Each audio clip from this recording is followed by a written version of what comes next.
Needham channel viewers, and welcome to the 18th episode of Real Money Moves. I'm your host, Connor Gillen.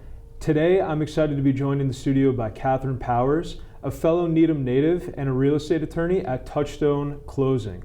I invited Catherine on the show to help break down the role of a real estate attorney in the buying and selling process and share some key insights that every home buyer and seller should know. Catherine, it's a pleasure to have you on the show, and thanks for being here today. Thank you so much for having me. It's great to be here back in Needham, where I'm from, and I'm excited to be here. Absolutely, absolutely. Now, I have a couple questions for you. Again, I want to shed some insight for the viewers. Now, let's start with the basics.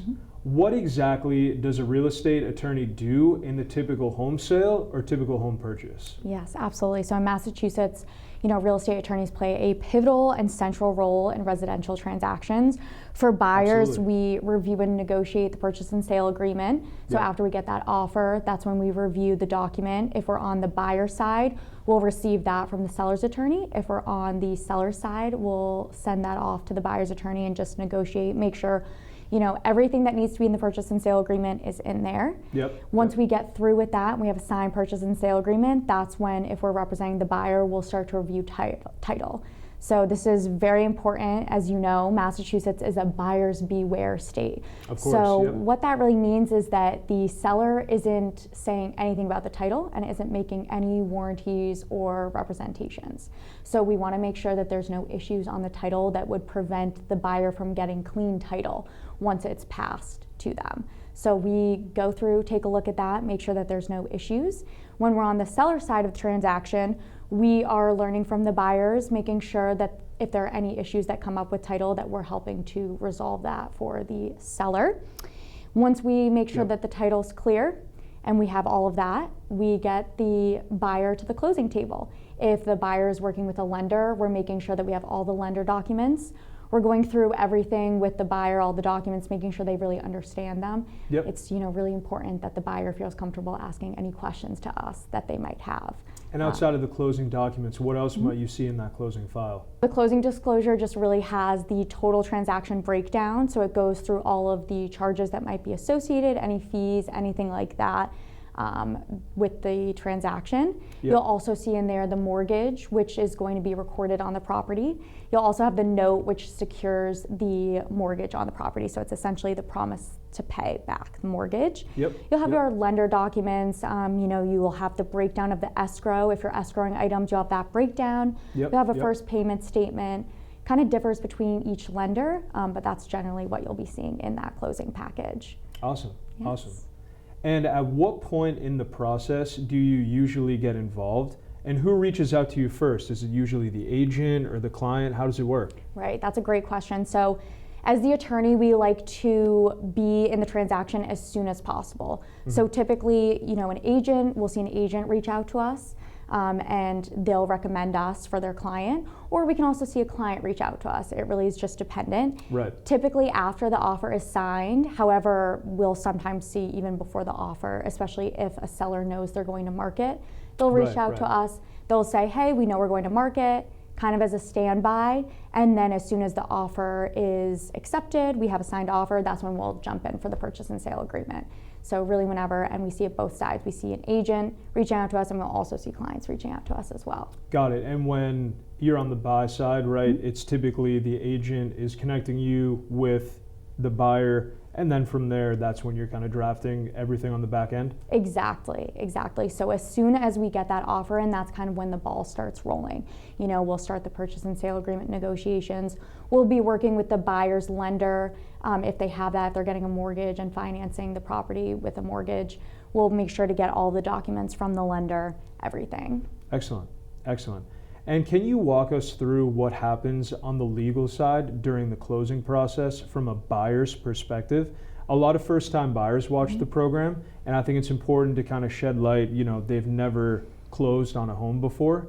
What can they expect in that capacity? Absolutely, that's a great question, and a lot of first-time home buyers really, don't know the process, which is why it's also very important for me to be available to any of my clients by phone call, email, all of that, so that they can ask questions. And I think that's really important for the attorney to be able to answer any questions that come up. Absolutely, yeah. So right off the bat, you'll sign the offer agreement. And as you know, it's really important that a first-time home buyer understands what is going into the offer.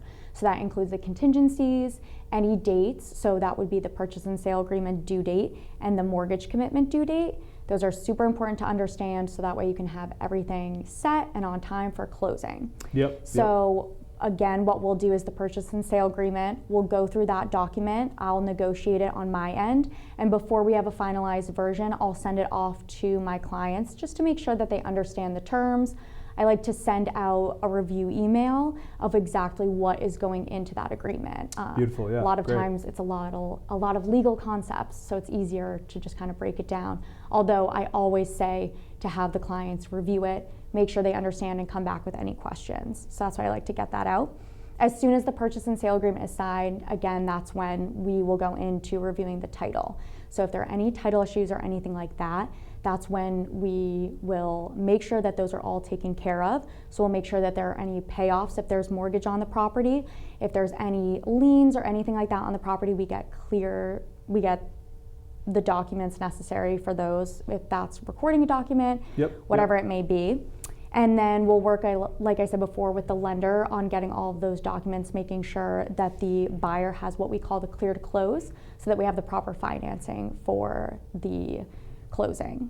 Right. And now when you say title, just to clarify for the viewers, you mean the deed of the property. Exactly. And so what the chain of title is we can go back and look and see every single owner in the past. Yep. So what we do is we look back 50 years on the title and ownership of the property and make sure that everything's aligned. Got it. Okay. Excellent.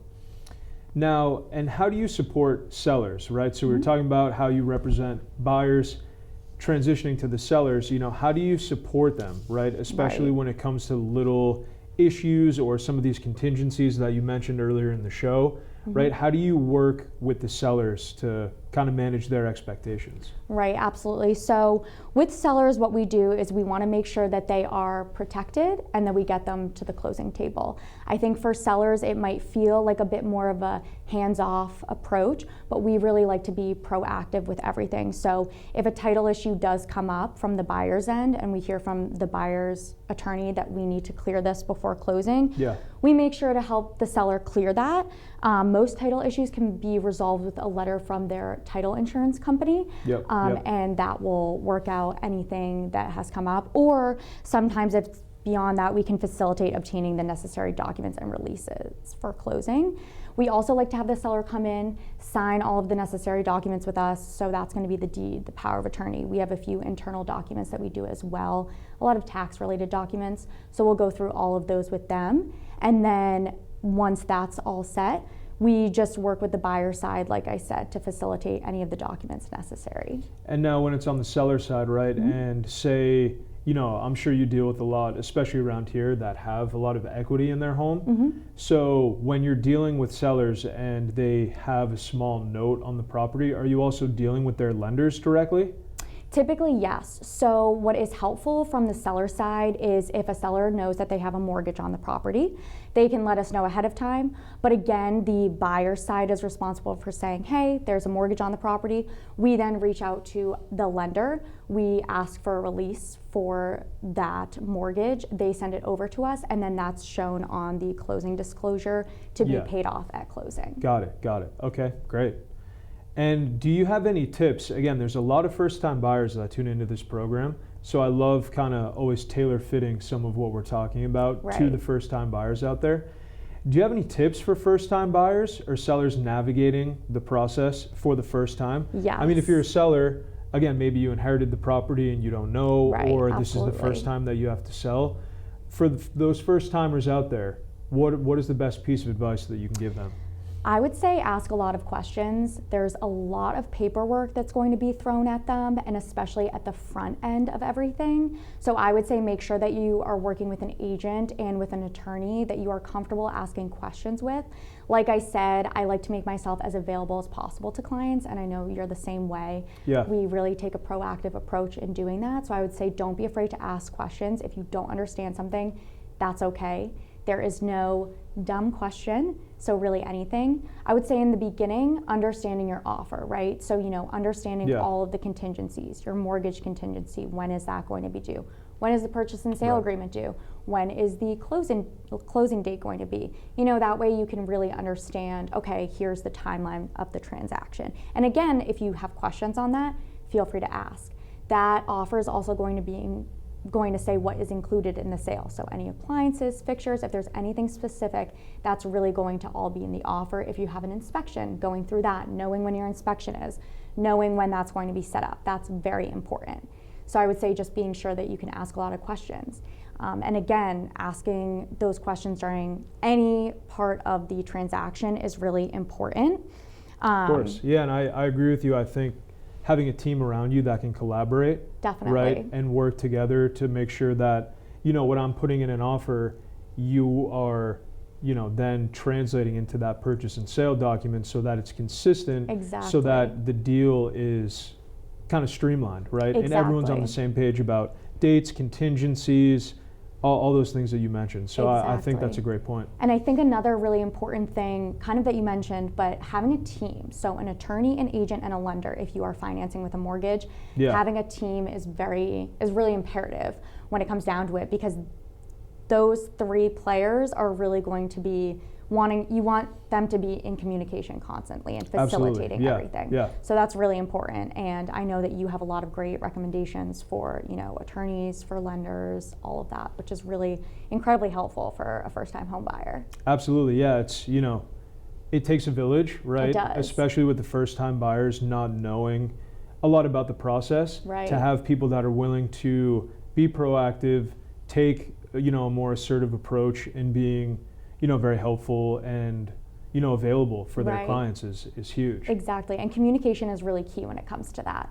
So, absolutely. Yeah, absolutely. Even working in the background on everything is really important. So. Yeah, 100%. Finally, Catherine, tell me, what makes Touchstone Closing different in how you work with your agents and your clients? Absolutely. Touchstone is all about relationships and responsiveness.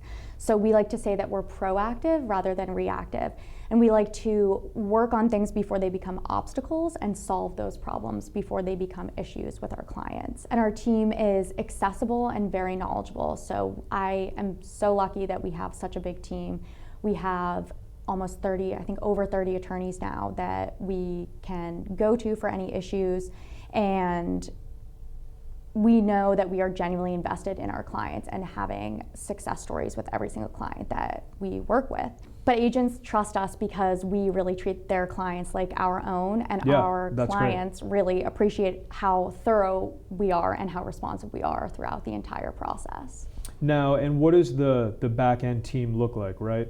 So obviously your client is working directly with you, you're kind of at the front, but who's behind you? So behind us we have an incredible staff of paralegals and also a team that reviews title. They're there every step of the way. Each file is assigned its own paralegal, which is great because then that paralegal can really focus on that client, that file, making sure that the transaction goes smoothly.